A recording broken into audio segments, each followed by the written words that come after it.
Alcatel 3V, headline features at a bargain basement price.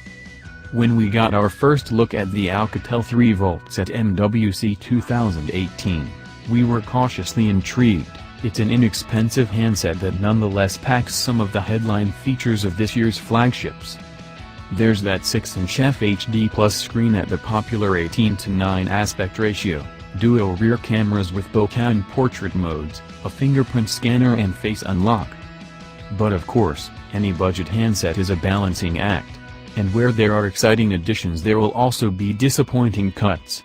On the 3V, these include just 2 GB of RAM, 16 GB of storage, albeit with microSD, a fingerprinty plastic casing, and an ugly Android overlay that combines with the case to make the whole thing a bit Fisher-Price.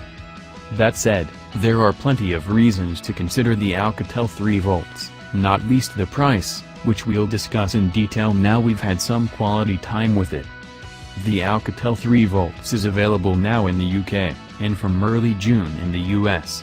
In the UK, it's available in black or gold from Tesco Mobile for £95 on PEG or £10 a month on contract.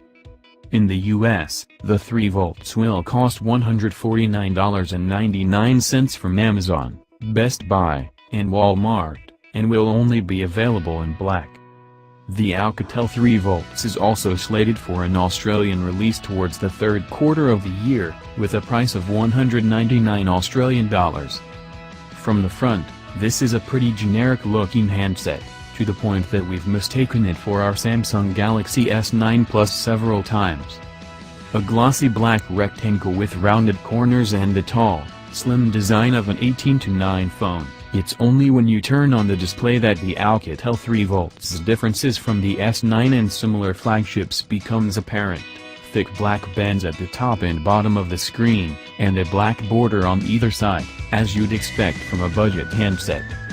There's no branding on the front, and the bottom bezel holds neither capacitive buttons nor fingerprint scanner, home key.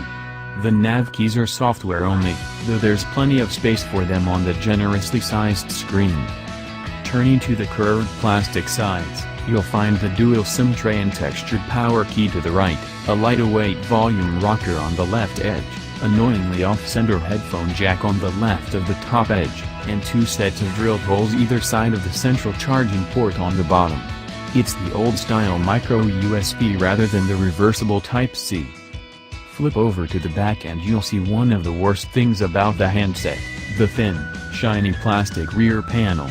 It feels so flimsy and insubstantial that we actually checked to see if it was removable, as with the replaceable battery phones of old, but it's not. On the Spectrum Black and Spectrum Blue handsets, all 3 colors are labeled Spectrum for reasons. It doesn't look too awful, but the Spectrum Gold colorway looks so cheap that it could pass for a toy. Hold the phone to the light and you can even see where the plastic warps around the circular fingerprint sensor. Check out the tree reflections apparently being sucked into the abyss. The darker colors also have the downside of picking up a tremendous amount of finger grease. Almost instantly on picking up the phone, the back gets covered in marks and smudges. In certain lights you can even see a rainbow effect on the oil rim. While that's all pretty disheartening, it's also relatively easy to fix. Clip on the dotted plastic cover in the box, or even better, get a good quality case, and you won't even remember the back panel. Of course, with this being a relatively niche handset, you're going to have considerably fewer cases to choose from than if you were sporting a popular choice like the iPhone 8. On the plus side of the Alcatel 3V's rear, it's good to see a fingerprint scanner on a handset this affordable, as well as the telltale oval enclosure of a dual-camera phone.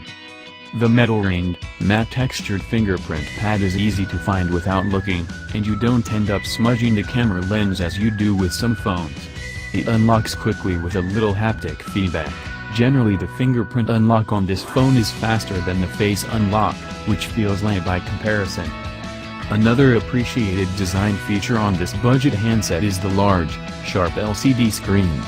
At 6 inches with a resolution of 1080 by 2160, the 18:9 IPS display offers just over 400 pixels per inch.